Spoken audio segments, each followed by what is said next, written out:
Hi, this is Justin for CGT345, and I'm here to show you what I did with widgets over the fall break. My game is called Bonkers Bruschetta Blitz Tactical Culinary Operations, and the gist of the game is that you have to release the entree before the main meal. So each main meal acts as a bit of a timer, and you have to get your randomized bruschetta out before that meal comes out. I guess the story is it's dinner time and you're the only one on the entree station, and you're also all out of ingredients, so you have to survive the night or risk getting yelled at by the chef. I just call it a cooking survival game in which you just have to manage your meters as well as doing a single repetitive task, which is making a bruschetta.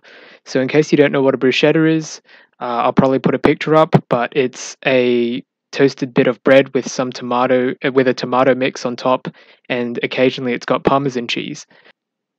Each bruschetta has to be cooked up to a certain standard, but not all of these standards are the same. So, with the bread, you have to cook it to a certain level without it burning. With the bruschetta, you're supposed to hold the button down so you apply the right amount of bruschetta. And with Parmesan, that is an integer, so you have to just click a certain amount of times. So if your order needs 2 pieces of Parmesan, then you have to click the block of Parmesan twice. Not all of this works, so I approximated most of it with cheats. Instead of interacting with the object in the level, you actually just have to press buttons. But you can see how you can ramp up the complexity in the level by changing around the positions of the objects as well as the positions of the refilling stations. Now and then you might have to top up your bruschetta by running to the bruschetta prep station, making as much bruschetta as you can, and then finishing the current order that you have. This applies as well to Parmesan, where it's intended that you just have to click a whole lot of times to basically just cut cheese. I also wanted to apply a mechanic to the stove that would make it more difficult, such as the power going out, but I felt like the power going out would just mean you have to run to the back and press a button, and that wouldn't really work for complexity's sake. In the final submission, I never had time to add the idea of prepping materials, so that is still relegated to button inputs. I also wanted it to be basically passing an object around the kitchen, a bit like Overcooked. And if your bread would, and you had to leave the bread on the stove for a certain amount of time for it to cook properly, but not to overcook. And if it overcooked, then it would catch fire. So as you can see in the game, you have a widget on the left that says current order, and it shows how much you've got so far. So in cheese, I need 4, and in bruschetta mix, I need 1.26 and a bunch of numbers after that. And with bread, that starts with 0, but it's a float number and it goes up to 1. And if it goes past 1, then you've burnt the bread. The middle widget shows a timer, and that's just basically the time you have to finish your bruschetta before the dish goes out. And finally, on the right, you've got 2 meters, which show how much of the ingredient that you have before you have to replenish it. And finally, here's the lose screen, which just says you lose. Right now, there's only one level, but it's not. I don't believe it's too difficult to add a system where it will loop after you lose or you submit a bruschetta. I also wanted to freeze the timer if you lose.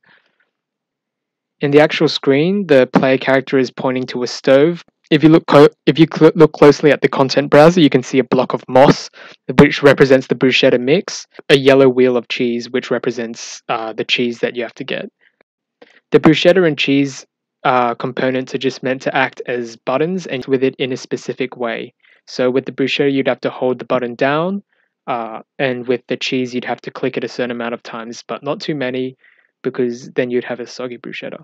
I also wanted to add a marking system in which when you submit the bruschetta that you've made, it will just do a quick little check to see if the bread was not too undercooked or burnt. It will check to see that there's enough bruschetta on it, and it will check to see if there's the right amount of cheese on it. And I kind of wanted it to have a bit of a penalty system. And I don't think that would be too difficult to implement, but of course I didn't get time to do it. So I'm going to walk through the widgets that I built. So the first widget is the bruschetta status, which is the widget on the left of the screen. It's cast to the player character appends the current bruschetta cooked value to a string, and then outputs that in the return node. You can also see an operand that doesn't lead to anything because the widget color was meant to go red when it became burnt, but I didn't get that to work properly, so it just leads to nothing. Here you can see the same widget but for the bruschetta, and that just outputs the requirement for the bruschetta, and that works on the same principle in that it casts to the first person character, gets the levels requirement for how much cheese you need on the bruschetta, and gets how much cheese there currently is on the bruschetta, and that is added to a string that tells you what it does and sends that to return node. This is what I was trying to do with the color, that it would change the color of the text if you had too much of an ingredient. And this is the code for the displaying of how much bruschetta mix you need, and that is very similar to the code for how much cheese you need. So here's what it looks like in the actual viewport. The ingredient status widget, which is the two bars on the right of the screen. What that does is output a percentage of how much bruschetta you currently have versus the maximum bruschetta that you can have. Every time that I add bruschetta mix to my bruschetta, it will decrease the amount of current bruschetta that I have until I finally run out. There's no implementation right now as to what would happen if it actually did run out. This is the same thing, but for cheese. And what was weird with this was that I couldn't just divide the two and then convert it to a float. I had to convert both integers to a float and then divide those among each other because the float would always round down if you got 100%. And this is what the ingredient status looks like in the viewport. As you can see, it doesn't have the same thing for bruschetta cook, for how cooked the bread is, because it wouldn't really apply to it. This is what my timers look like, and basically what it just does, much like the status ones, it casts to the first person character, gets a value, and then appends that to a string, and outputs that string to the return node. And this is what it looks like in the designer. This is the start of my event tick code, which every frame, this is basically just what my timer runs off, and every frame it will check the delta seconds, subtract that off the time before the meal comes out, and then that's how I get my timer. And as you can see, if I'm below 0, then that leads to the failure state. This is the code for my failure screen. As you can see, it just does what any other widget does, in that you create the widget, you add it to the viewport, and for this one you wait 10 seconds and then you quit the game.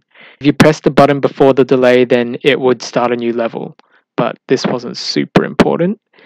This is the failure state, so if it's supposed to start a new level after I disable the bruschetta.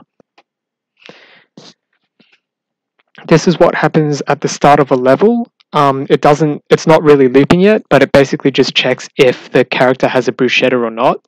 And remember that if I submitted a bruschetta, then it would take this away at the end of my level, depending on if I passed or failed the level. And what it just does is it just randomizes some numbers and sets that as a variable. As you can see, the time meal is 5 seconds plus a random value between 0 and 5 as a float. This is the full code, and as you can see, it sets the timer and it sets how much that I would need between 0 and 10, and it also sets the amount of cheese that I would need, which is an integer between 0 and 5. And finally it sets has bruschetta to true, which starts the gameplay. This is my widget setup code. All it does, as you can see, it just gets the player controller, adds it to the viewport, nothing special. Hopefully I explained that well, because it was a pretty big project. But yeah.